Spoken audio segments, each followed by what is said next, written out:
আসসালামু আলাইকুম এভরিওয়ান। আমি আজকে আপনাদেরকে দুধ সামাই রান্না করে দেখাবো। এর জন্য দুধ সামাইটাকে আমি একটু প্যাকেট থেকে বের করে নিয়ে টেলে নিয়েছি। হালকা টেলে এখন ঠান্ডা করে নেব।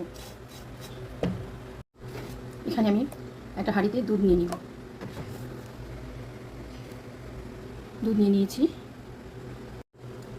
এখন এখানে গুঁড়া দুধ দিয়ে দিব। এখানে চিনি দিয়ে দিব। এখন দুধটা ভালো করে জাল করে নেব। দুধটা আমি সুন্দর করে জাল করে নিয়েছি। এখানে নিয়েছি কাঠবাদাম, কাজু বাদাম, পেস্তা বাদাম এবং নারিকেল। এখানে একটা ফ্রাই প্যানে সেমাই নিয়ে নিয়েছি এবং ঘি দিয়ে নিয়েছি। ঘির উপরে সেমাইটা আমি ভেজে নেব। সাথে বাদামগুলো দিয়ে নেব।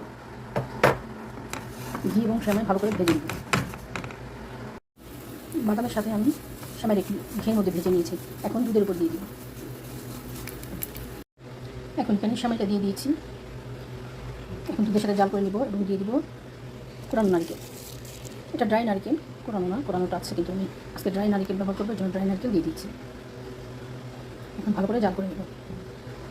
এখন সেমাইটা আমার রান্না কমপ্লিট হয়ে গেছে। আমি আপনাদেরকে সার্ভ করে দেখাচ্ছি। হয়ে গেছে আমার দুধ সেমাই রেসিপি।